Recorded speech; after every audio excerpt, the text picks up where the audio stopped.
your paper. Don't cover it. I'm ready.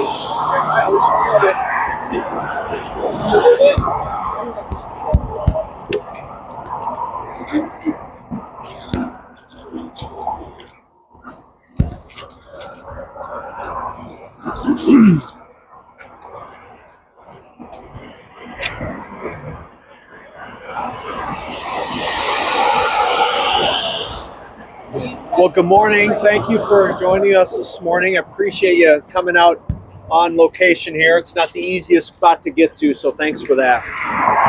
This week the city was made aware of two apartment properties in Sioux Falls owned by the same company that received a notice that one of their utilities was at risk of being turned off because the landlord and the property owner, for that matter, is behind on bill payments. And that puts obviously many residents in jeopardy of being without heat.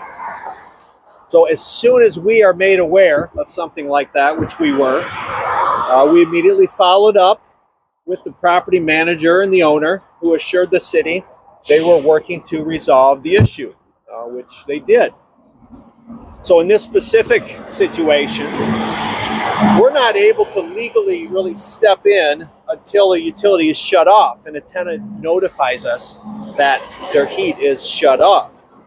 So despite the fact that we're able to rattle the cage of this property manager and ensure this didn't happen, I'm here today and stepping in because I believe how this specific property management company continues to operate is morally and ethically wrong. And quite frankly, I'm tired of it. Any claims that the city is ignoring these tenants or these sorts of landlords is just plain false. In fact, it's quite the opposite. This owner and their management company is taking up more taxpayer resources than they should. With this press conference just being one example.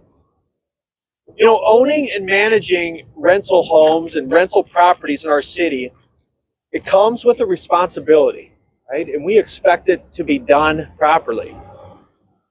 You're managing people's lives. So we will not tolerate owners and management companies that take advantage of our residents. We hold all property managers to a high standard in Sioux Falls. We hold all property owners to a high standard in Sioux Falls. This is why a year ago, I did multiple media interviews to put a spotlight on this issue. So since then, communication with the city team and this specific property owner and manager, it's improved. Our team actually meets with them on a monthly basis. The only property owner and manager in the whole city that we do that with on a monthly basis. And our communication with them actually happens outside of that as well when that needs to happen. So currently, we have less than 10 open code enforcement cases with this company compared to a year ago when that number was about 35 to 40 at any given time. So it doesn't mean that all these properties are in tip-top shape, believe me. But what it does mean is that the code enforcement process that we have in place, it's working, right? But what we need is we need tenants to continue to reach out to the city when appropriate to report issues. It's very, very important. So this is all coming to light again publicly because of the utility notices that I talked about earlier, but also because I'm hearing from other elected officials in other cities regarding this property owner. I had a call this week with a city council from Omaha asking, how are you dealing with some of these challenges in Sioux Falls? We're having some of the same challenges in Omaha. You can Google Dickinson, North Dakota. You can Google Rapid City, South Dakota, and see some of the same issues with this property manager and property owner. So we will continue to hold them accountable, but along with anyone else in our city. So we have processes in place that we need to follow legally and by ordinance in order to assure accountability. That's really important. So we have over 33,000 rental units in the city of Sioux Falls. 33,000.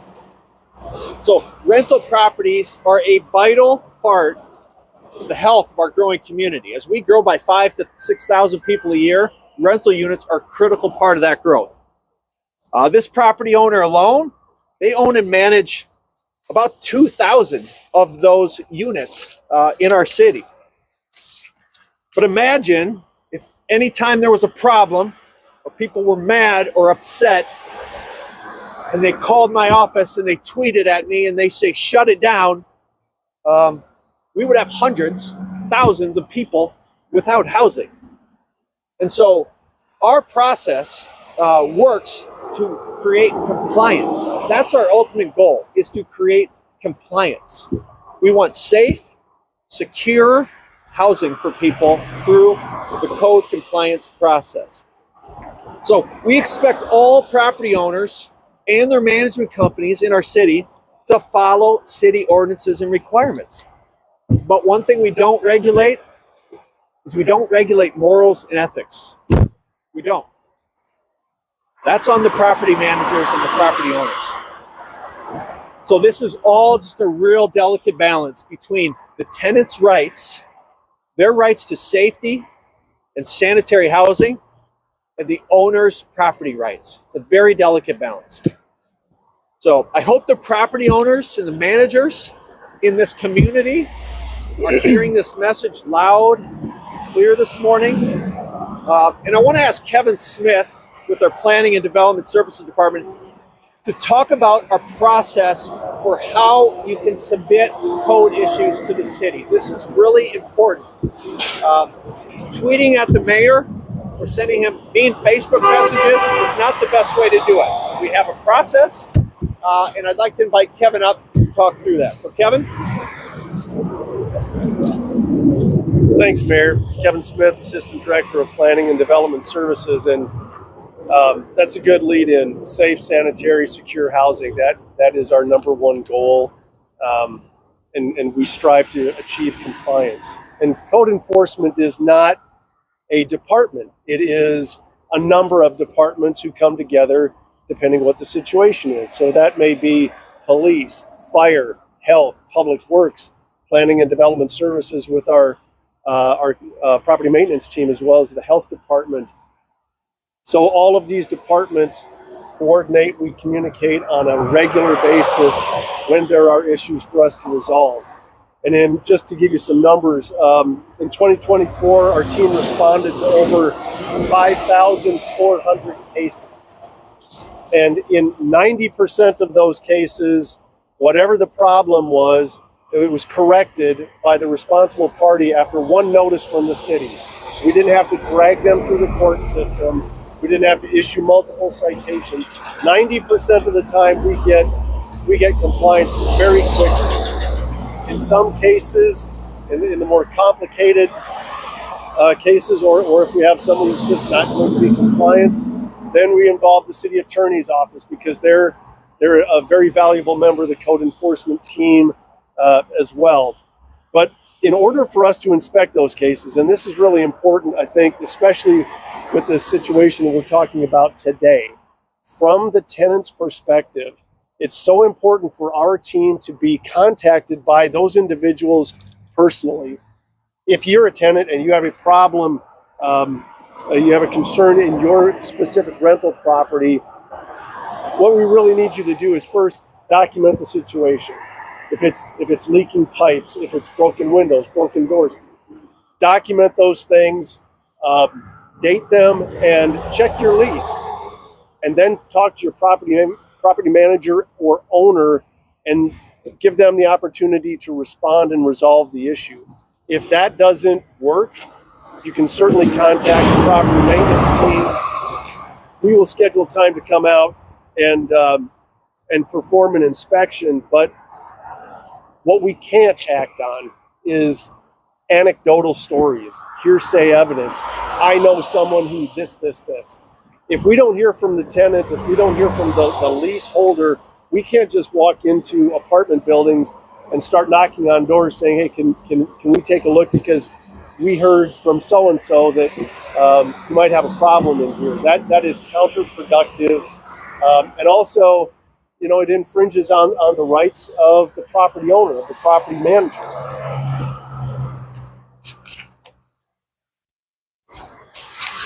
So I would say if there is a code violation, we do work with property managers, property owners, and give them the opportunity to make the correction. But if they don't, we have multiple methods of enforcement as well, up to and including sending them on to the city attorney's office. But it's so important, again, if you have a problem in a rental unit, if you are the tenant, go to the property manager first. If that doesn't work, then come to property maintenance, and we'll take it from there and sort out which departments might need to be involved. We encourage tenants to visit siouxfalls.org/tenant. There's a great amount of information there that's available if you have questions about what are your rights and responsibilities as a tenant. And we also have links to the human relations page, which is part of the city government as well. And our human relations team deals with discrimination and harassment cases. There's also the state of South Dakota, and we've got links to their information as well. And before I turn it back to the mayor, I'll just remind everybody, tenants have rights and responsibilities, property owners have rights and responsibilities. One of our key functions is to be that objective voice when it comes to enforcement. So we want a level playing field for everyone, but we need both sides, both tenants and property managers, property owners, to do their part as well. So with that, I'll turn it back to the mayor, and we'll answer questions. Yeah, so recap, if you are the tenant, contact your property manager if there's a challenge. If there's an issue, if you don't hear from them and they don't respond, then you contact the city. We will open a case and we will get involved. If you're the cousin of the tenant, can't help you. We need the tenant to contact us, okay? That's very, very important. And so with that, we would certainly take any questions that you may have on property rights. Yes. Beth Gordon, Dakota News Now.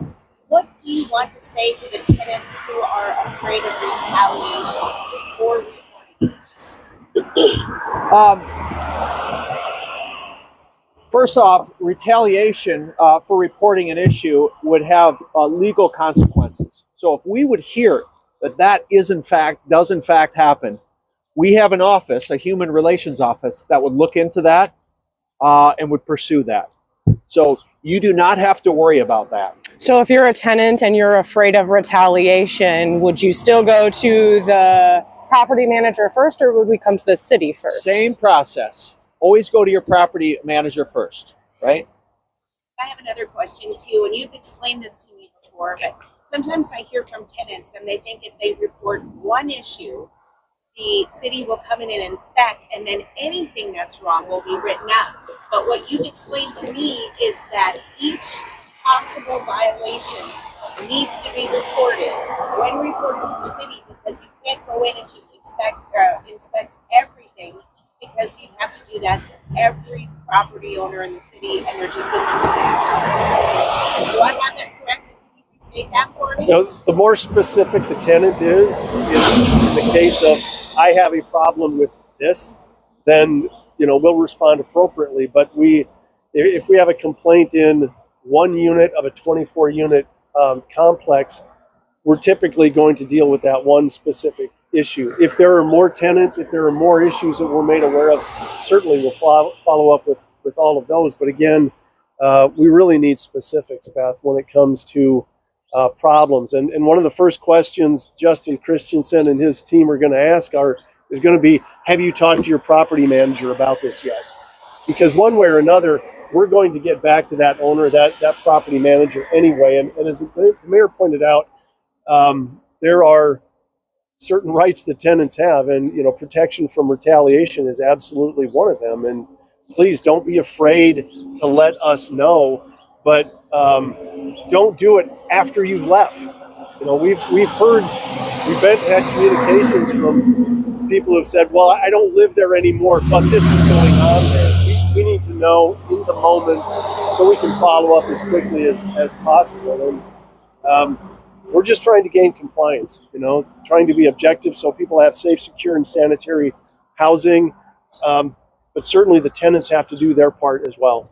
Can we talk about some things that are code violations versus what are not code violations? I looked into city code a little bit. I know infestation is a problem, and that's been a known problem with this company. Sure. There's common things: broken windows, broken doors, broken locks, leaking pipes, leaking roofs, real property maintenance, property management kinds of issues. In the winter, we don't see it today, but in the winter, it's sidewalk snow removal. In the summer, it's nuisance vegetation, things being overgrown. One of the things we do get contacted about is my landlord has put this fee onto my lease now. Now, that is not something that the city really deals with. That is a consumer affairs issue, and we'd recommend that they go through the Attorney General's office, and they may have to pursue legal matters on their own. So we can't manage your lease arrangements and any extra fees and things like that. It's not that we're not sensitive to those, but we enforce the International Property Maintenance Code. So physical issues, physical problems, not having heat, for example, those are the kind of things we typically respond to. Are there any outstanding code violations? And how do you guys go about resolving them?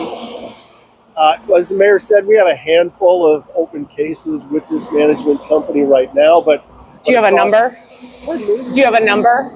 I think it's less than 10 at the moment. Which, again, last year with over 5,400 cases across the city, and we'd issued over 900 and some citations. We follow up on every complaint. We performed, I think last year, over 10,000 inspections total. So sometimes we have to come back, multiple times to see that the corrections are being made. Right now, typically we hear heat calls in the winter. In the summer, we hear about AC units not working. And then depending, if we had a heavy rainstorm, find out if there's leaking roofs and things like that. And it's part of the reason we're here is just reinforcing venting on Facebook, tweeting out pictures. That's not an effective way to resolve issues with your property manager. Right. We follow that process, because when we say we have 10 outstanding cases with someone who owns 2,000 properties, you're thinking, wow, seems like it would be a lot more. Right. Because they're not being reported. If they are, people just go to Facebook and they say, look at this. Can you believe that? That's not going to do anything. Justin's not scouring Facebook to look for work to do today. So we have to follow the process that we really clearly outlined. That is how we will ensure accountability for landlords that aren't doing their job. And how many code... Oh, sorry. Today, are you urging the property manager to do? Sorry, Lauren, you're going to have to yell that out a little louder. It's got the Smithfield traffic's coming in here. So today, are you sort of urging the property manager and owner to do more, or what is your message for them? My message for them is not to do more, to do better, probably. To do better. So I mentioned it earlier, there's a responsibility when you are going to be in an industry where you're dealing with people's lives, okay? Housing is the most basic human right. And when you get into a space where you are caring for people's most basic right, which is housing, there is a responsibility that comes with that. And we hold a high standard to that. And so my message to this property manager, owner, anyone, is that we want to hold you accountable. We will hold you accountable if you're not meeting the requirements that we have as a community, as a city, in ordinance. And like I said, there's some things that are ethical and moral that we think should be done, and there's things that are legally required that need to be done. So shape up, do better. Mayor, this has been going on a long time, where trash is over spewing the whole place. They have people that should be with maintenance that should be able to see it, but when it gets ignored, I think sometimes people just get so tired and they they said stuff about it, but then not much gets done. That's common sense. I know it may seem tiring, but if you see the dumpster overflowing and it hasn't been taken care of, let us know. Let your property manager know, and if they don't take care of it, let us know. We will take care of it. And it's the best we can do. It's just we have to know that it's happening, and then we can fix it. Yeah. Has the company or the property manager commented on this to the city? The most recent. Most recently they let us know that, hey, crisis averted. We got the heat back on, and so our response is thank you, but it shouldn't get to that point because a Mid-American is not just looking to turn off gas. When it gets to that point, there have been multiple steps along the way, multiple notices that have gotten to that point. So it just makes me nervous that if that's happening here, what properties might be next. So. Mayor, with those notices, if I know that you said that they mentioned things were fixed, but should things turn off on the 3rd, what is the next step for the city? In that case, I'll turn it over to Kevin. Well, anytime there's a unit that's without heat, our first step is to contact the owner, property manager, to see if they're aware of it first. And once we make them aware, then we will continue to re-inspect to make sure they're working to get the heat restored in the case of the winter. And our teams go out. Those 10,000 inspections I spoke of, that's a lot of them. I shouldn't say a lot of them, but that contributes to that overall number. Is they will stay at those properties with the maintenance teams as long or as often as we need to make sure that the repairs are being made. And certainly in the winter time, heat is a lifeline service, so we can't. Those are issues we can't see stretch out for weeks on end, right? If it's a part that needs to be ordered, something physical like that, sure, that may take time, but then the owner's got to make some other arrangements for their tenants. I think I have one more. How many code enforcement officers are there? How many code enforcement? We have a team of 5 in property maintenance. There's more in health, but again, as I said earlier, we involve the police department, the fire department, health, attorneys, public works. So I would say on any given day, there's dozens that are available. But our team of property maintenance inspectors, 4 plus the manager, plus the health department inspectors, that they perform thousands of inspections a year. So does the city see a need for more staffing on your guys' end? I would say we're able to keep up right now, but part of it honestly today is that because it hasn't been snowing and we're not out dealing with sidewalk snow removal complaints, that at least our team and others are able to focus on other things. But certainly there have been times where if we get inundated with snow like we were 2 years ago, that we'll bring in teams from zoning or whoever else to assist with it. So the code enforcement team comes and goes in terms of the number of individuals based on what is the problem we're trying to address that day, up to and including the city attorney's office. So then does each code officer have a zone, or how does that work? Our property maintenance inspectors have their own quadrant of the community, and that's partly because we want the neighborhoods to get to know who your contact is, and for our property maintenance inspectors to have a better sense of really what's going on in their specific area. Any other questions from anyone else? Yeah.